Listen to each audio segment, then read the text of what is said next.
Hello, welcome to the Digital Greenhouse podcast, where we explore the journeys of Guernsey's entrepreneurs and the future of business and innovation in the island. I'm Ben Wratten, and today I'm joined by Warren and Nick, founders of the Quarry.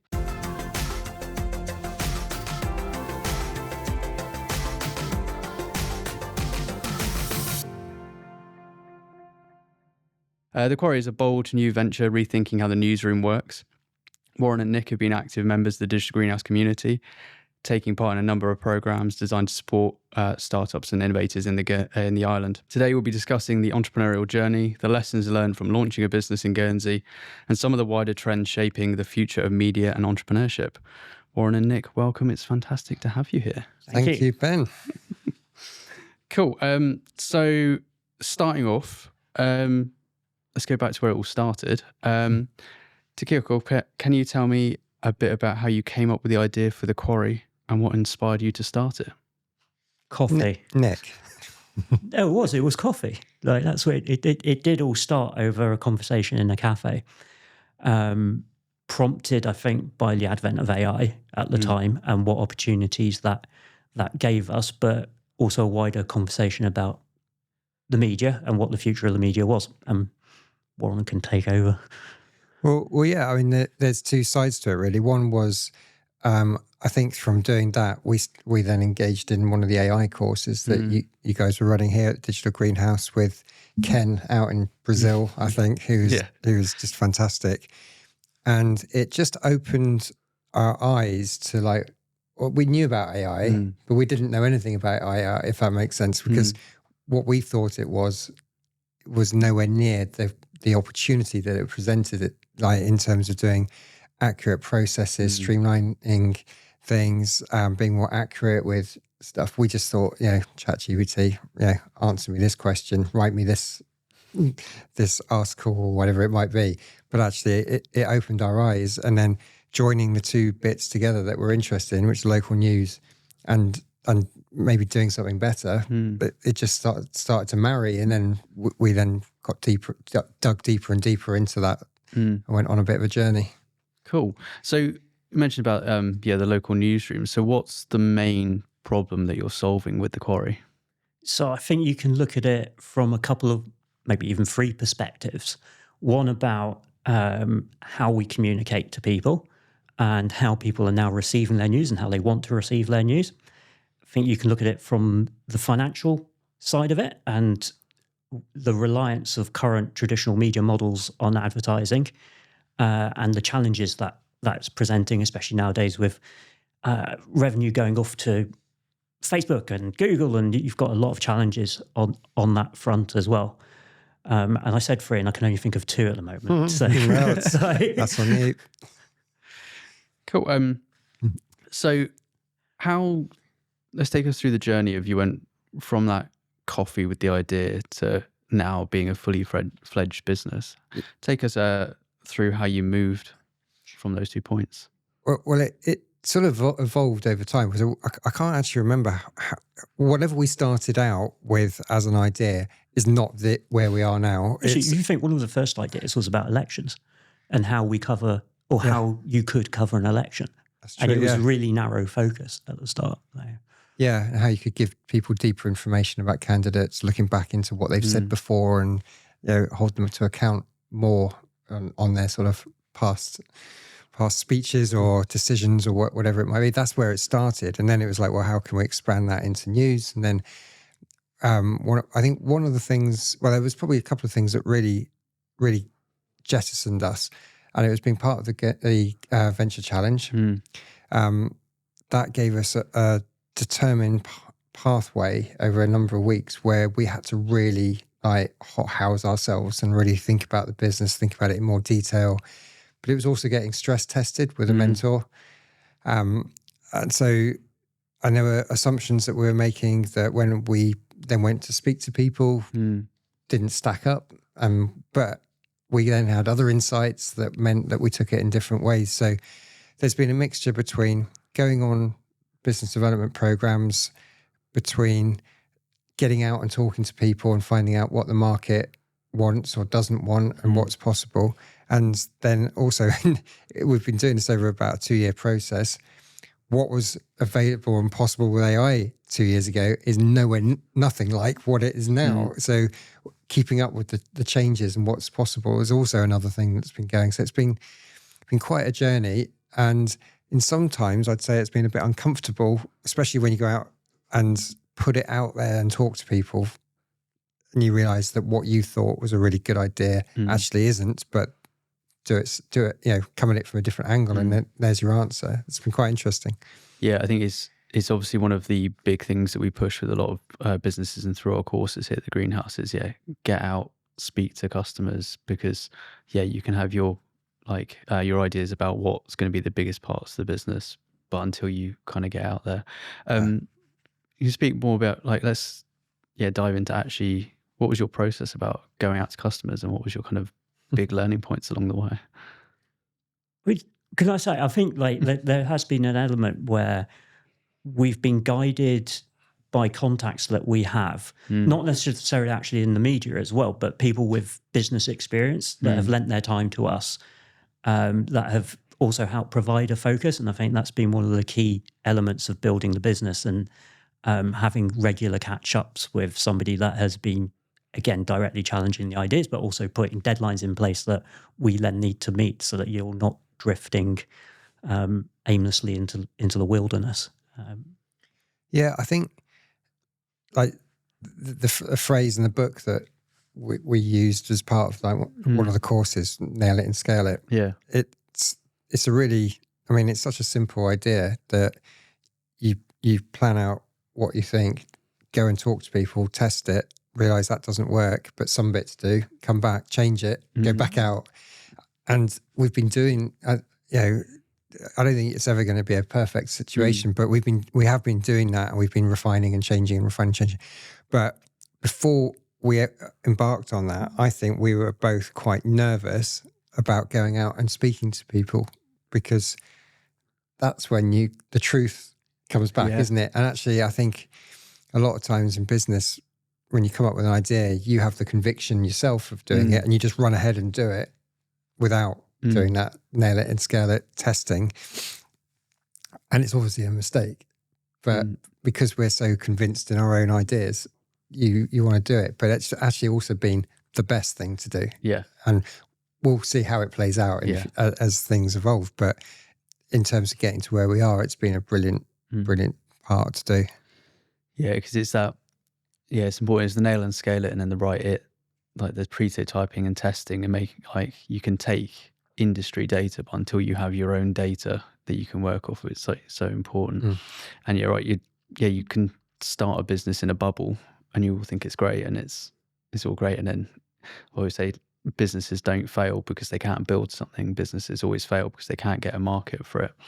So was there like an epiphany moment where you were speaking to people and going, actually, we've got something here?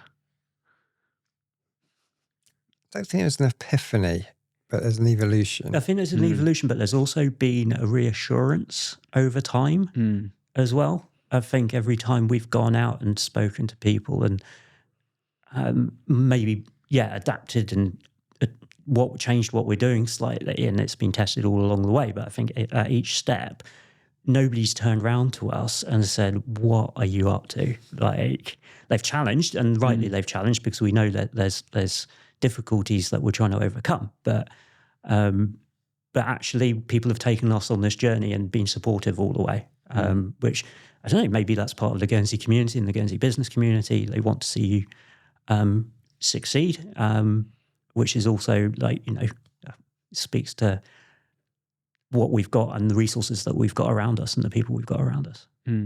One of the things that I was told when I set up the other business, Spike, which is like 21 years ago, is in your early days, ask everybody for information, whatever it is. People are willing to help you and give you stuff until you become a competitor and a threat. But actually, it's, I can't think of anyone that we have reached out to that hasn't accepted a meeting or spoken to us or provided something. I actually don't think there's anyone that thinking about it. And we've reached out to the most senior people in the island to everyone else sort of in between. And we've sat down with all of these people and had a conversation about it. Yeah, I think that's really encouraging to hear. You mentioned that, setting up Spike many years ago. Obviously, this isn't your first venture. How do you feel? Do you feel it benefited you coming at this as a second-time founder? There's something to be said for being naive, and not knowing what you're getting yourself into. So when I set Spike up, all honesty, I had no idea about what I was doing or the journey I was going on or what I should or shouldn't be doing. It was a real baptism of fire. And in some ways now I know the enormity of what it takes to get a business to start on any level. You can't underestimate how much energy that takes. So yeah, I'm probably equally naive though going into this. And I'm just naively excited about it because this is really the first time of really getting into the depths of launching a business. Yeah. And that is exciting and nerve-wracking at the same time. But but I think that we come at it from two different perspectives as well, which I think is really helpful. Yeah, no, we see it quite a lot. Is that kind of if you've got a co-founder, making sure that the skills complement each other, and make kind of you can cover all bases. So it's a bit about the business and how you got going. We've kind of touched a bit on the next thing I wanted to cover is the challenges and opportunities of starting a business in Guernsey. So you briefly said about the kind of really receptive business community and support of the island community. Would you say that what are the other advantages you've seen of starting your venture in Guernsey? I think definitely accessibility to resources. I guess that speaks a bit, but I think we're speaking more about people then. But definitely accessibility to people, ideas, technology. You just have it all in such a small space, which really, really helps. I think Guernsey's a really good place to start. There's plenty of things that it could do better, but that said, it's as an environment, I think it's really good. I've said before to other people, like if you want to start a business and you need legal advice, you need to talk to a telecom company and something about tax and that, you could probably get those people around a table within a week. Where you try doing that in a city or out in a village somewhere or somewhere like that, and those become real barriers to then moving forward because it just becomes too hard to find out this information or get it moving. Whereas here, because 9 times out of 10, you know the person you need to speak to, or you know somebody who knows them who can get you into it. The barriers of that aren't there. There's other things that could help, like in terms of starting up business, in terms of access to maybe grants and things like that. But we won't get into that because I think as an environment, it works, and I think it's a really good place to launch something from. It's a really good place to be based from because you can be based here and then you can be into Europe, into London, wherever. But and I think it's a really supportive environment. If you're someone that is happy to reach out and doesn't hold everything closely to you, and you're willing to sort of listen and collaborate, there's a lot worse places to start up. Yeah, I think we say about the importance of the network and the local networking groups, because there are quite, for a relatively small island, there's quite a lot of business groups and business communities out there. Have you used any of those kind of the more formal groups, or have you just really been using your own personal networks you've built up over the years? I'd say probably more our own networks, because Nick's worked in news pretty much all his working life. I've worked in news, I worked in business, of sports and charity. Between us, there's not that many people we probably haven't met. And that's brilliant. And that really helps because it's a lot easier just to make contact and pick up the phone to somebody or drop someone an email and start a conversation, because you're not starting from a point of being completely cold and not unknown. So yeah, we do tap in. We've done talks at other groups and we're part of other groups, but I think largely we're relying on our own networks. Cool. And so you mentioned a bit about some of the challenges that you have starting a business in Guernsey. Can you dive a bit more into what are those challenges, but also how you've overcome them so far? Some of it is okay, like on a real nitty-gritty level, access to payment providers. We all know if you're setting up an online business, we might be able to get PayPal, but we can't get Stripe unless we do a workaround. So some of the things that should be really, really simple and actually quite fundamental to online businesses are harder than they should be, or you're using workarounds, which you shouldn't have to at the end of the day. I think, like, if I think about one problem that we've had, it's sorting out that payment gateway. I think access to offices is hard. I said this, where we're sat right now in Digital Greenhouse, is a brilliant facility. It works amazingly for fostering, but physically having somewhere that's affordable for a small or business or a genuine startup business that's not necessarily a finance one, because they all seem to they seem to be able to afford higher rents and things.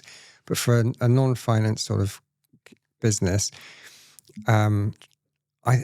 this is vital. It's not only vital in terms of like having a desk to sit at and facilities that are affordable, that you're not tied into some many years risk of a lease and things.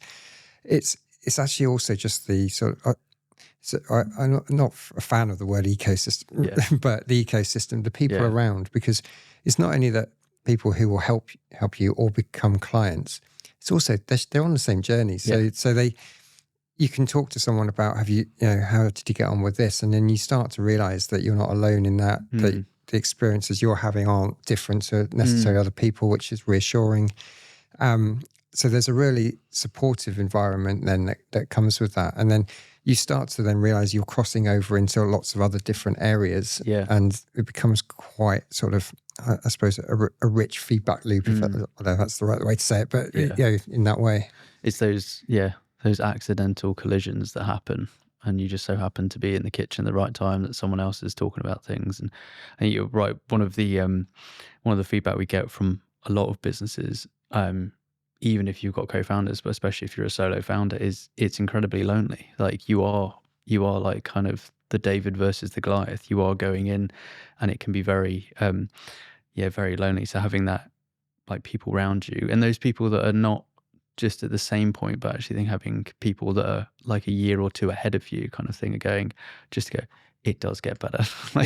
You just got to keep pushing. Or like we see it quite a lot with people going, oh yeah, I had that problem 6 months ago, but this is the workaround. Or like, you need to go speak to this person. I've got a contact, with payment providers being a good example, going, we see it quite a lot, going, I've got a contact at that company, we can introduce you, and then that way you can speed it up a bit. Yeah, and I think it gives you confidence seeing like that there are companies or people based here or have been based here and now moved on who are doing really well. And it gives you confidence to see that you can start a business here from nothing. Yeah. And you're now operating on a national or international level, and it's possible because sometimes you have to see it to believe that you can do it. And there are a number of examples of people who have been, they're on the same journey, but they're just, like you say, 6 months ahead or a year ahead, who are doing really good things. And you think, well, if the one thing that you learn from people in business, because I think sometimes from the outside people think you know all the answers. Most people don't know what the answers. They're just doggedly like trying to work it out as they get along and do their best. Yeah, and that's one of the things that you find is that most people they know what they're doing, but they're trying to work it out as well as much as anybody else. No one has the magic answers. Yeah. Even if you're in an established business, you're still always trying to sort of work stuff out. I think it is really interesting to see that obviously at the greenhouse we see hundreds of businesses coming through each year, and there's so many interesting businesses coming out and coming through Guernsey, and it is kind of one of our missions is to highlight that to the wider island, because so many of them are head down, getting like so busy getting things done, they don't, and also their target markets may be globally, internationally, so they're not Guernsey, so for many islanders they wouldn't have actually seen these businesses, but it's great to see all of like the wide variety of things that are going on. So our mission is to inspire kind of, not just the businesses that are starting now, but actually the next kind of generations of businesses that kind of might take that kind of go, oh, actually, I've got this idea that's been niggling in the back of my head. Actually, now's the time to go do it. It's great. I know I've said it to you like times before, but if one or two businesses start here because of here, and because of like the training and the courses and the infrastructure and all the other things we talk about, and really like genuinely like properly succeeds, the impact on Guernsey is huge in terms of employment, in terms of incomes, and the ripple effect of it, the positivity, what comes after it, because other people have seen it. So that's like if you're looking at like a real headline winner, but also underneath that, there's like a number that are also doing really, really well or have the potential to do really well. Yeah. Who also have a big impact on the economy. And then below that, you've got even smaller businesses that they might only be a one-person business that is working from here and learning from here and benefiting. Well, those people may never get bigger, but if they don't fail, they haven't become a drain on the state. So the ripple effect of all of this is huge. That to me is huge. I think the interesting thing actually saying about the different levels of businesses, and one of the things we take businesses through on a lot of our programs is that first bit of going, well, what does a good business look like? But not to like, what is a good business, but actually what's a good business look like to you? Because for many people, it's like they have goals they want to get out of it. And it's, a business, like a good business does not look like potentially a unicorn $1 billion for a lot of people. Actually, they just want financial freedom themselves, but have that flexibility, and actually that's great to see as well. Cool. So looking a bit bigger and the innovation and the changing of the media landscape, which you're looking to kind of spearhead. Obviously the media industry has gone through massive change, but where do you see the biggest opportunities right now? Right, okay, for me, and I think it's inevitable we're going to say this because we are a small business. I do see the media increasingly going towards smaller, independent operators that are nimble and flexible, but they are also in contact with their community and they're listening to their community. So you as a member will feel part of something and feel like you've got a voice in this, and you can help drive the agenda and help tell all those incredible stories that are out there. And I think certainly in the UK, some of the legacy media will struggle to do that because they're too busy doing the everyday stuff that they can't listen to their readers, and it's much more dictatorial. And I think the way we consume our news is changing and has changed, and we've got to be able to work across different formats all at the same time. And I also think independent operators are going to be much more successful at engaging a younger audience and keeping them in touch with their community, and in politics and in issues, and making sure that they feel that they've got a voice heard as well. Cool. I think obviously you mentioned that you're like using AI within the business, and it's come off the back of the courses and like expanding everything. I think there's been quite a drive that AI has just been looking about how we can just produce more. But how are you using it within the Quarry to, what's your approach with it? So it's multifaceted. I think it's not just about producing more content. Actually, one of our pillars is making sure that our content is more in depth, and we move away from that noise that you just have every day in life, like you're being bombarded with news and social media and everything else. And we want to take a step back from that. So AI helps us free up our time to look at issues in more depth, because it can help us automate some of the processes or some of the everyday tasks, mundane tasks that journalists do. But it also helps us in that goal that I'm talking about in terms of creating visuals or creating audio, and how that engages people and how you reformat it for different audiences and different platforms.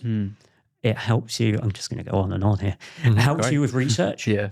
Like, it's absolutely a game changer in terms of looking at documents or looking at massive data sets that we would not have touched on before, especially as small businesses. Like, I think that's just been incredible. And I see it as a tool. It's definitely a tool rather than the endpoint in itself. But it helps you in some of the more technically driven solutions to journalism that a year ago I would not have been anywhere near being able to touch. So I might have had an idea that I wanted to execute, but I would have had to go to speak to a coder or other people to make that happen. And now I can make that happen if I give myself a bit of time to do it. So it's been a real game changer on that front. So I think interesting things I've seen you touch on in the past, like with the idea is actually how you can utilize the tools, because everyone wants to consume their news differently. Yeah. Just thinking back to the other day when we had a group of students from Texas over how they consume media is very different to kind of different demographics, but actually how you're using the tech to be able to allow you to focus on the kind of deep dive, like to get the crunchy things, but actually then utilize it to format things in different ways. So it's like everyone can consume it in the way they want to, whether it's long form 30-minute videos or like a few bullet points kind of thing coming up is quite interesting. There's also an importance that AI is, like Nick says, is the tool, not the thing. And there's a couple of bits that are essential to this succeeding, which is it being trusted and credible. Because one of your question about like where media is going in that, it's actually going in the wrong way, that things aren't trusted, things are just being rehashed. So like someone generates a press release, that gets copy pasted, that gets put on 20 different sites, and then AI would then just see that. And so the starting point isn't being critically analysed. And if you don't critically analyse stuff, then you're not getting under the hood of things. You don't get to the truth of what situations are. And then you're in a world, you're in a world which we're not too far away from right now, where no one really knows what the truth is of any given situation. So if we can get trusted information that's not just auto splurged out, and it's credible and it's critically analysed in a deep and balanced way, then I think you've got something. Because I think as we go more and more forward, AI's got immense potential, but also there's problems with it as well. And you could end up with just so much content out there that no one knows what the source, where it's from, whether it's right, wrong, hallucinated, whatever it might be. I think it's interesting, is that kind of like the theory of the dead internet now, that you've got AI bots writing content and then AI bots commenting on it. So it's just like they're fulfilling their kind of need. And then, like you said, that's then going back into the learning algorithm. So it's just building stuff of that. Ironically, it's almost that at this point, humans are more important. Yeah. We're saying, all these computers can do things for us, and rightly so. But actually, you take humans out of it, like what are you left with? Yeah. Stuff. I think it's really interesting. We were down at here at Web Summit in November, and one of the big keynote talks was a discussion on both sides of the kind of AI argument. And actually one of the points being made was we are building these tools. So actually it's now we need to decide what bits of humanity we want to kind of keep, and actually what parts of creativity do we want still to have humans in, and not to be just kind of AI generated. So I think it's really interesting, like you're saying about where you see the human needs to be in, and actually how we can use these tools effectively to automate the other bits that are the admin, the low level stuff that can just be fired out, but actually where you want to be using that human stories to get the truth and real kind of have that analytical thing that AI can't do. Yeah, at least not yet. Well, it can sort of analyze, but I think there's a difference between your human nuance of seeing things and what you're looking for and how you then bring that to the fore. Yeah, it can't do that innovative leap and you can still 2 points together. You still use AI as your tool, but end result, otherwise we're doomed. Cool. Finally, looking about like kind of so like I said, we want to use a lot of these discussions with businesses and these case studies to kind of inspire the next generation of businesses coming through. So it'd be cool to kind of round up looking at some lessons for future entrepreneurs. Mm-hmm. So looking back at your journey with the Quarry, what would you wanted to know if you could go back and tell yourself 3 years ago? Do this question again. That's a good question. I don't really know, because I think everything's a process and it's a learning process. Like, you're never going to start out on this sort of journey and right, I know it. It's all and even like once you've started, you don't know it. And I've been in business 21 years, and every year that business has changed somehow, like through technology, through what people want, how they use it, what the financial backdrop is to it. I don't know. I don't know that there's anything really. I think the message is actually not what did you want to know, but like, don't be scared of just getting on with it and working it out as you go along, because I think sometimes people are just worried to take the first step. And the truth is, there's no magic. Yeah. There is no actual answer to whatever it is the question is. It's you work it out and you come up with the best solution and just go from there. And you will make mistakes. Yeah. And a lot of them. Just don't make any critical ones or fatal ones. Doesn't it come back to like being open-minded at the end of it? And I think that's what one of our strengths has been coming into this, is that we've both been open-minded and adaptable and flexible to what we're doing. So just that ability to take feedback and analyze that feedback and use it constructively and positively is something that you need to bring into the journey, definitely. So if we've got someone listening that has an idea but they don't know where to begin, what advice would you give to them? I would, if it was me, I would always start with your own network. So your network doesn't have to be the top business person in Guernsey or whatever. It's family and it's friends. Don't be afraid of going to your family and your friends and saying, look, I've got this idea, because they're going to give you the most brutal and honest feedback you're going to get from anyone, I think. That's my shout. Yeah, I think so. I think you run Startup Saturdays. I think that's probably a good starting point. I know of at least one or two businesses that spring to mind that have been on some of these programs with an idea and walked out doing a business that's completely different. So some of it, I think, is just like being in an environment where, because if you haven't run a business or set up a business before, it just seems mind-boggling, like to navigate. And sometimes just going to that will help you answer a lot of questions that then make your mind is a bit clearer on and how you can progress. But ultimately, you need the idea in the first place, or work out what a problem is that you think you can create a solution to.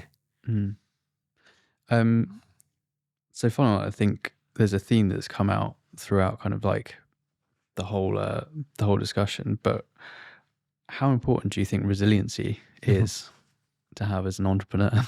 Or in life? It goes the same way, doesn't it? Yeah. Resilience is just essential because what I just said before, you're going to make tons of mistakes and you're going to face lots of challenges. So if you're not resilient, you're going to struggle. You just got to roll with it and dust yourself down every now and then and get going again. And like Nick said about being open-minded, as long as you're open-minded and you don't sort of shut yourself down if something's gone wrong, you'll be fine, because actually every time you do something wrong or you face a challenge, that's a good learning opportunity to then be better for the next stage. So it's all just part of it's cliche to say it's part of a journey, but it is part of a journey. You're going on a journey and doing that. But resilience is a core part of any success, I think, in any walk of life, whatever it is. Yeah, I think it's you see so many people coming and going. It's about I want the dream outcome at the end. It's like, but no, you've got to enjoy the journey, because it is long and it is hard. Yes. But it's you got to enjoy that. So I'd like to just finish with a kind of quick fire round. You can do this. This sounds hard. Don't you think? Like, don't worry, the easy question. So starting off, what's the most useful app or tech you use daily? ChatGPT. Warren? Strava.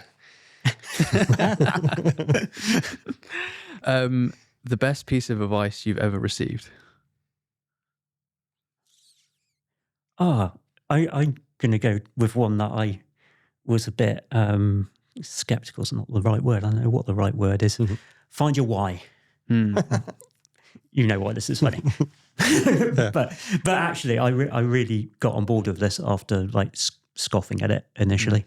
Like, find your why. Why are you doing what you're doing? Yeah. I remember when I was playing football many years ago, and I was striving to become a professional back then. And I remember being in a dressing room, and I was telling people in the dressing room how well I'd played in a previous game, and something that I'd done that was really good. And one of the other goalkeepers came across to me and he said, "You shouldn't do that." He said, "If you have to be telling people how good you are, you're probably not." He said, "Let someone else say how well you've done, and it's 100 times more powerful." Now, we're living in an age, that was in an age before even the internet, but now everyone's telling everyone what they're doing on a daily or hourly basis. But I struggle with that a bit. I took that really on board, and I was like, I think that's an important part. If you can let other people say how good you are, that's good. And there was one other piece of advice that just sprung to mind, which is don't expect it to go wrong. And someone told me that when I was doing something hard once. And because we often start off going, "Oh no, this is going to go wrong today," or "I've got this big thing and I think this is going to go wrong." If you start with the mindset of at some point this is going to go wrong, it will, because you will almost make it happen by something. Instead of just rising to a challenge, you'll be like, "There, I knew it was going to go wrong." Told you. Don't expect it to go wrong. Cool. What's one book or podcast you would recommend to budding entrepreneurs? I would recommend listening to The Rest is History, because it takes you outside of the mind space of being so locked into your business that your mind is not creative and open enough. Yeah, I thought, I really don't know a good answer to this, but the book that actually was quite interesting was Nail It and Scale It. I think I learned a lot in a business sense from reading that. And there's tons of other books that you can read as well, but that was good. Cool. And then finally, in one word, what's the future of media? Scary. Can I have two? Yeah. You just had... Oh no, I've had more than two already. I've done it again. This is getting worse. I want to just like visual storytelling. Yeah. Great. Well done, succinctly in 25 words. Yeah, that's what I'm in this business for. Well, thank you both for coming and agreeing to be on, and thank you for everyone that's listening. This is just a start, but keep watching as we continue to speak to Guernsey's innovative startups. Thank you very much. Thanks. Thank you.